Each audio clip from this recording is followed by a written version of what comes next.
আমি ছোটবেলায় প্রায় ১০ থেকে ১২ বছর বয়সে রোমান্টিক হিন্দি সিনেমা দেখতে শুরু করি।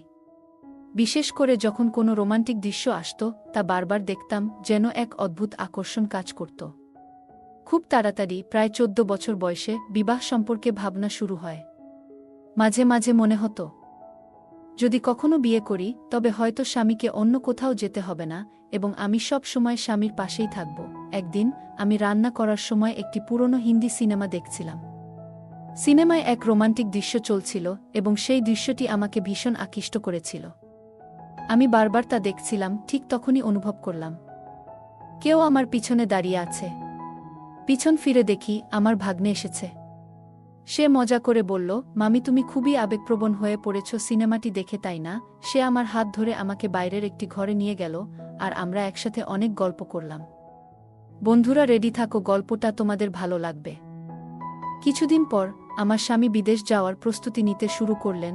যতই চেষ্টা করেছি, আমি আমার স্বামীর সাথে মন খুলে কথা বলতে পারিনি।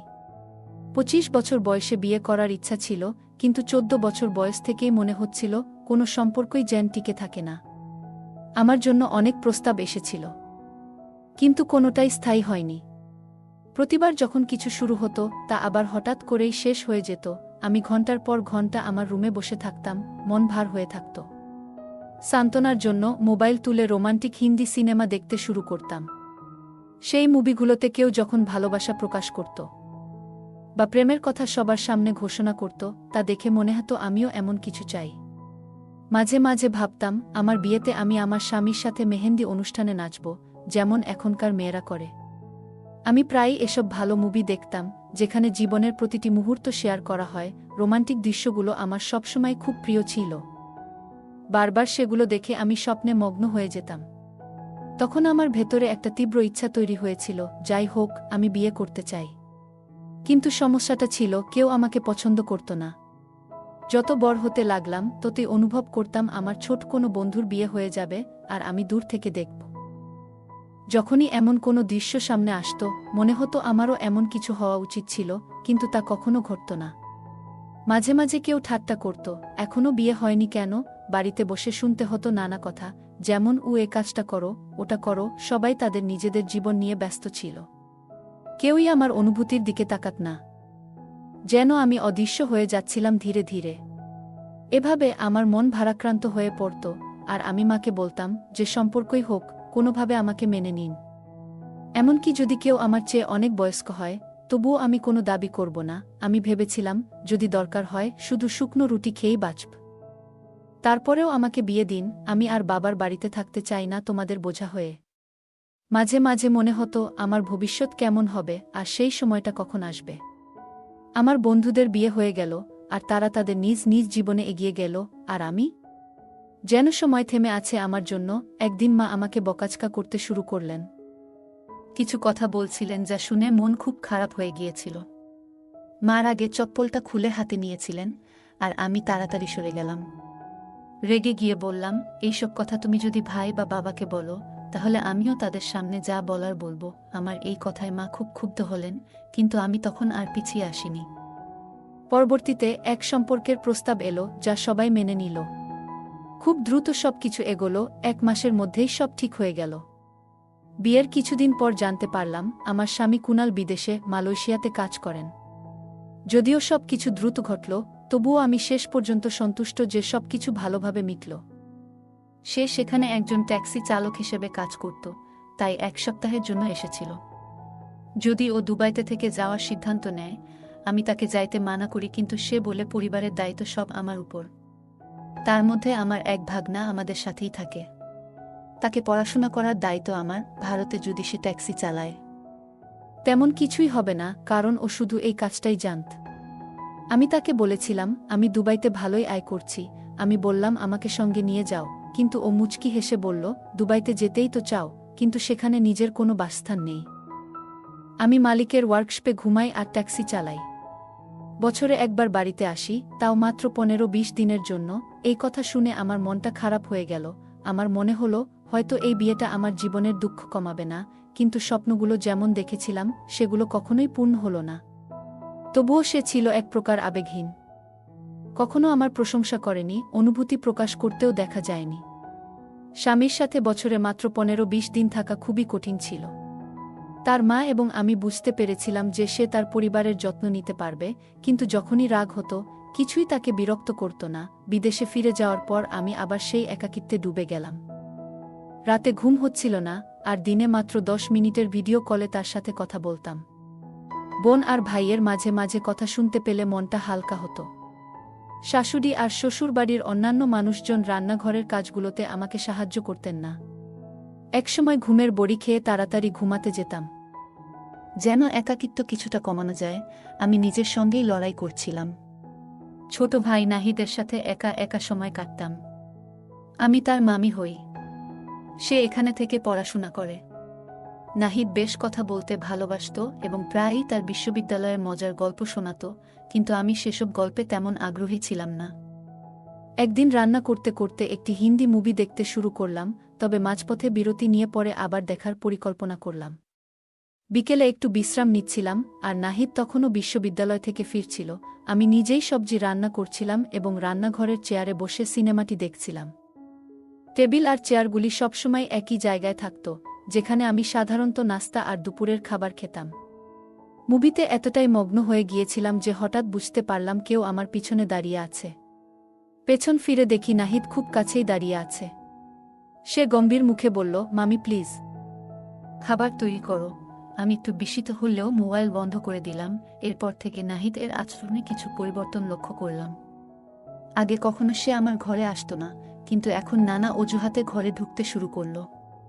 মাঝে মাঝে বলে, মামি চলো তোমার ঘরে বসে সন্ধ্যার চা খাই। শাশুড়ি প্রায় সন্ধ্যায় নিজের ঘরে চলে যেতেন, আর আমি তখন একাই থাকতাম।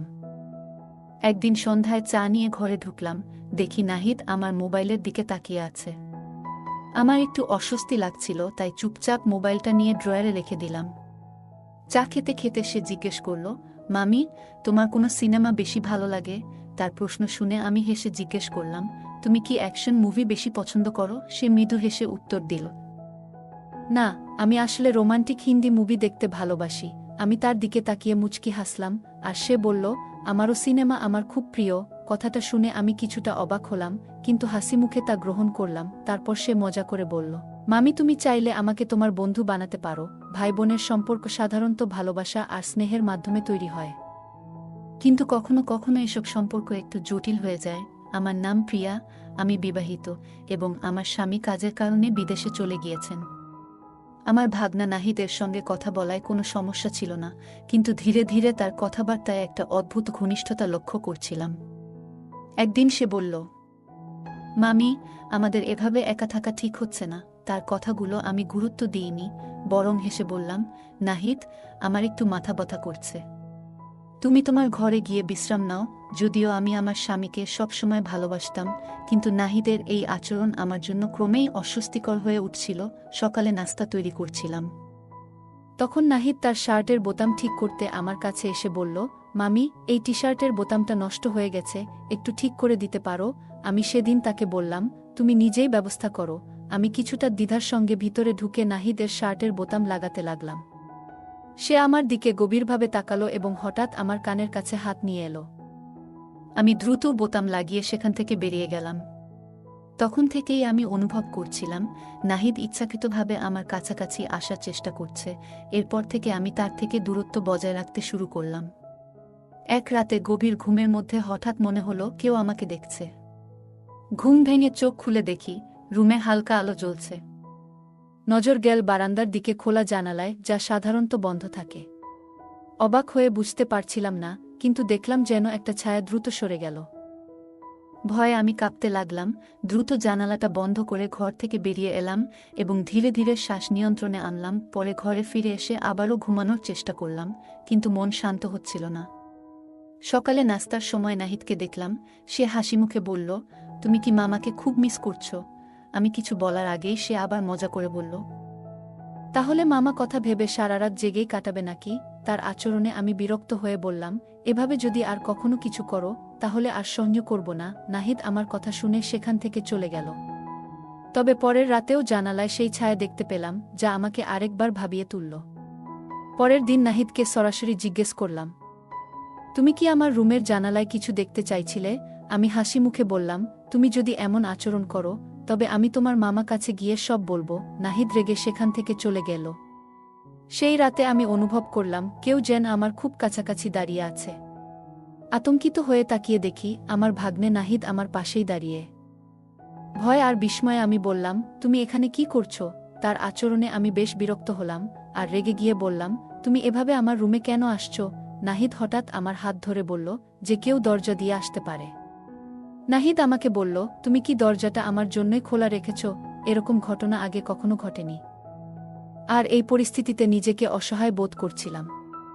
আমি দরজা লক করিনি, কারণ মনে করতাম এসবের প্রয়োজন নেই, কিন্তু তার আচরণ সবকিছুই বদলে দিল। নাহিদ তখন আমাকে বলল, তুমি আমার সাথে অন্যায় করছো, আমি তোমাকে পছন্দ করি।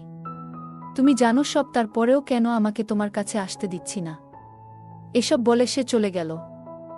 তখন আমি তাকে কি বলবো ভাবতে পারছিলাম না। পরদিন আমি ভেবেছিলাম স্বামীকে সব জানাবো, কিন্তু সাহস পেলাম না। পরে আমার এক ঘনিষ্ঠ বান্ধবী আমাকে দেখতে এলো। আমি তাকে পুরো ঘটনা খুলে বললাম। সে বলল, তোমার ভাগ্নে শুরু থেকেই দূরে রাখার চেষ্টা করা উচিত ছিল। এমন না করলে সমস্যা বাড়বে। তোমার স্বামী আর শাশুড়ি হয়তো বিশ্বাসই করবে না এসব কথা। তার কথা শুনে আমি কেঁদে ফেললাম। ভেতরের দুঃখ আর চাপগুলো আর সামলাতে পারছিলাম না। সে আমাকে বলল, তুমি তো শিক্ষিত, তোমার স্বামীকে বলো যাতে তোমাকে তার সাথে বিদেশ নিয়ে যায়। সেখানে একটা চাকরি করলে তুমি নিজের খরচ নিজেই চালাতে পারবে। তার পরামর্শ শুনে আমি আমার স্বামীকে বললাম, তোমাকে ছাড়া এখানে থাকাটা খুব কঠিন। তুমি কি আমাকে তোমার সাথে নিয়ে যাবে নাকি অন্য কিছু ভাবছ? আমি তখন ঠিক করে নিয়েছিলাম, যদি সে আমাকে দুবাইতে নিয়ে না যায় তবে আমি শ্বশুরবাড়িতে আর ফিরব না।